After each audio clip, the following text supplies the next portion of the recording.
What's going on, guys? The young adults took over the video this week. We hope it blesses you. We love and miss you guys. We can't wait to be back in church with you. But I hope you have a great week, and we'll see you soon. I was made for this. I live for this. God has a reason for my life. I'm gonna shout it out without a doubt. I was born for this, built for a purpose.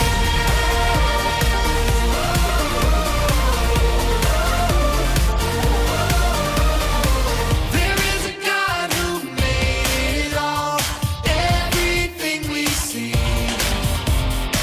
He built the mountains, filled the oceans, and He built me. He is with me, He is for me. I am not alone. He is with me, He is for me, and I know that I was made for this. I live for this. God has a reason for my life. I'm gonna shout it out without a doubt. I was born for this, built for a purpose.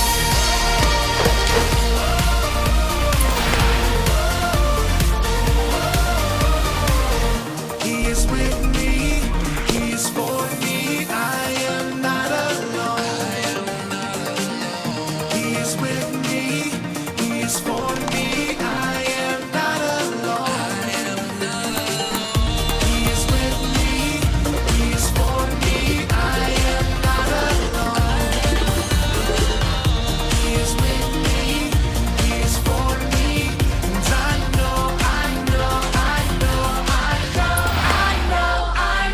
that I was made for this. I live for this. God has a reason for my life. I'm gonna shout it out without a doubt. I was born for this, built for a purpose.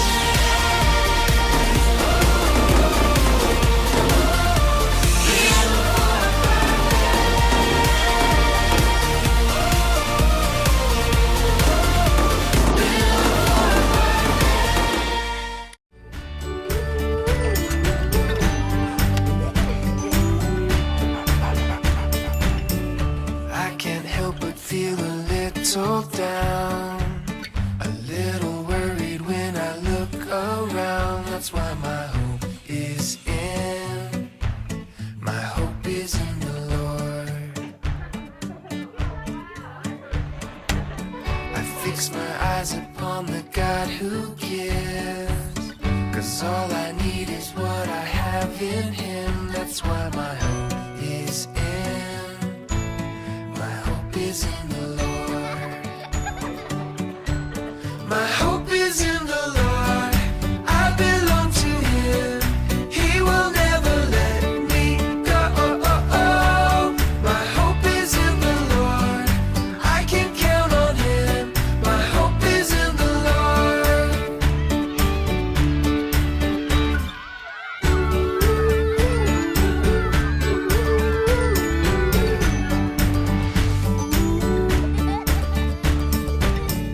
I can't help but feel a little down, a little worried when I look around. That's why my hope is in the Lord. I fix my eyes upon the God who gives, 'cause all I need is what I have in Him. That's why my hope is in the Lord.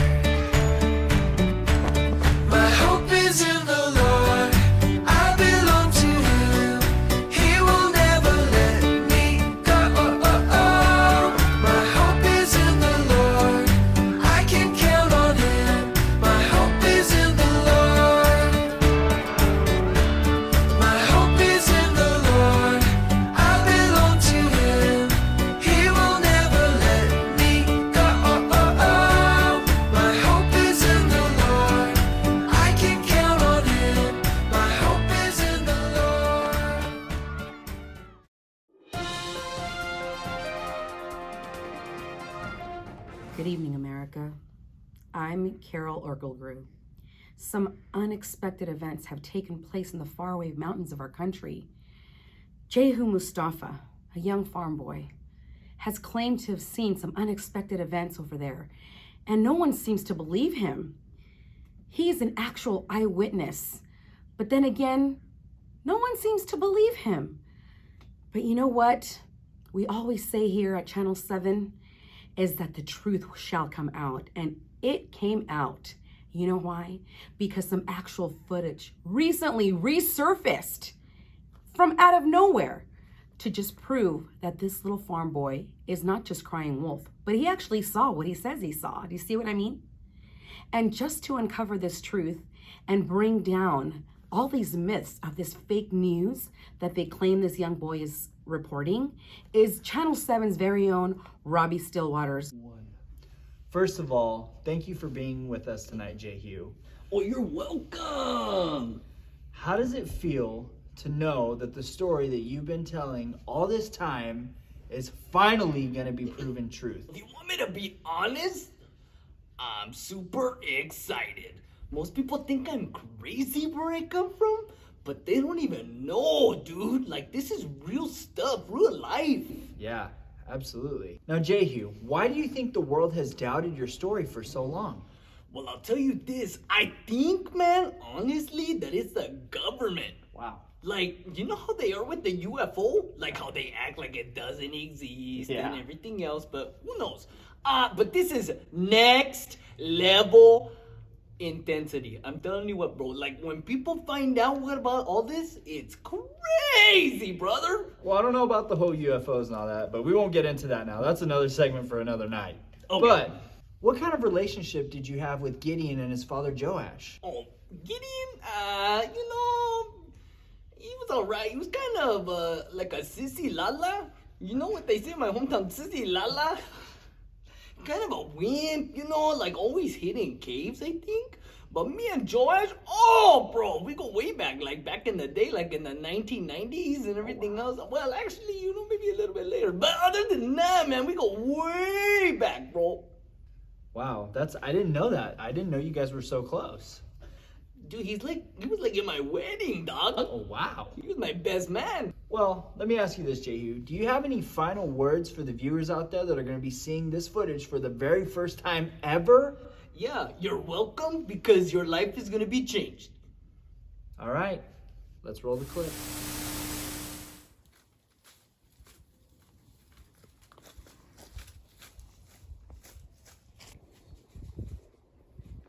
My son, we must hurry. We must not be seen by the Midianites. Yes, Father. I will work quickly. I will go home now. When you're finished, bring the threshed wheat. Yes, Father. The Lord is with you, thou mighty man of valor. If the Lord is with us, then why has all of this befallen us? And what about the miracles that our fathers taught of us? Did not the Lord bring us out of Egypt? Why then has the Lord forsaken us and delivered us into the hands of the Midianites? Go in this thou might, and thou shalt save Israel from thy hands of the Midianites. Haven't I sent thee? My Lord, how shall I save Israel? My family's poor in Manasseh, and I'm the youngest in my father's house. Surely I will be with thee, and thou shalt take out the hand of the Midianites as one man. If I have now found grace in thy sight, then show me a sign that you talkest with me. Depart not hence, I pray thee, until I come into your sight, and bring a present, and lay it before thee. I will tarry until you come again. Wow, that was my first time seeing the footage. And I can see why people find it hard to believe. Yeah, man, even though a lot of people have doubted me and this story, it's all recorded in the Bible, man. Wow. Judges 6, read it for yourself. If you keep reading, you will see how God uses Gideon. Man, that guy was a poor boy from Manasseh, the youngest of his family, and 300 men to defeat the Midianites with nothing but trumpets, torches, and empty pitchers, bro. Wow. It seems to me that God can use anybody for anything, regardless of their past, social status, their age, or maybe even where they came from. Mm-hmm. So wait, Does that mean that you're telling me that God could even use somebody like me? Yes, man. God can use you. He can use anyone. You just have to allow him to use you. You've heard it here live, folks. God can use anybody to do anything. Just like my friend Jehu here said, God used Gideon to do mighty works and to liberate the people of the country of Israel. Kids, have faith that God can even use you to do mighty things. Be his mighty man of valor. Have a good night.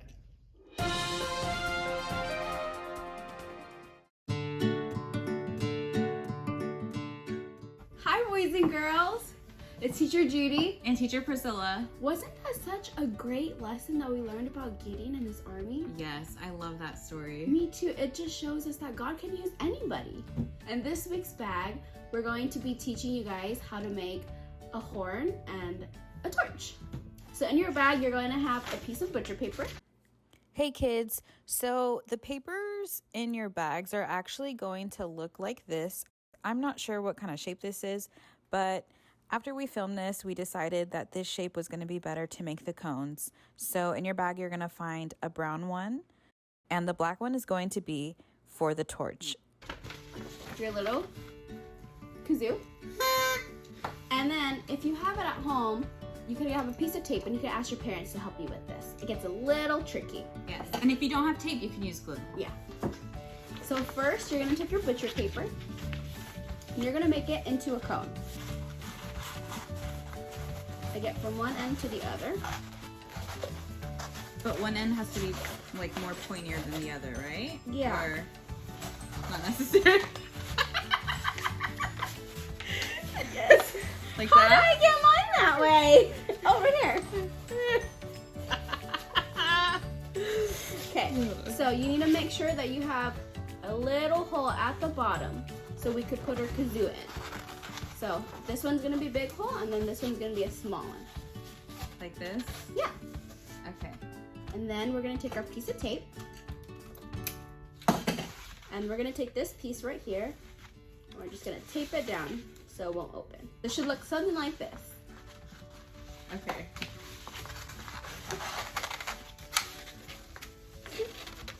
What's this? There you go. Then you're gonna take your kazoo and you're gonna drop it in there. Okay. And you should have something like this. No. It's too big. Could I use some tape to fix it? Yeah, Okay, of hold on. course.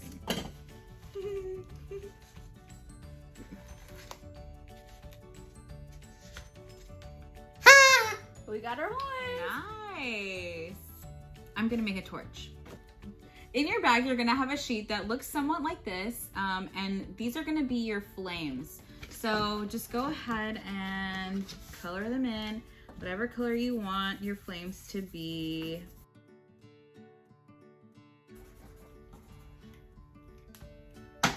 Okay, all done. And you're gonna have 2 rows of flames, and then you're just gonna cut them out.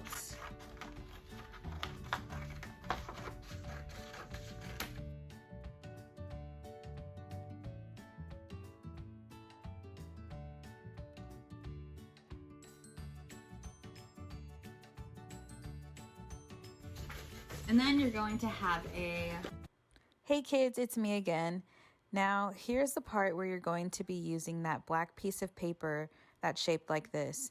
And in the video, I'm going to do it a little bit different, but here's a picture of where you're going to glue the flames.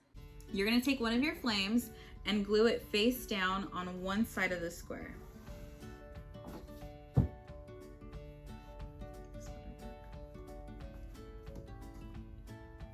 Okay. You're going to take the other flame and you can cut it to make sure that it fits.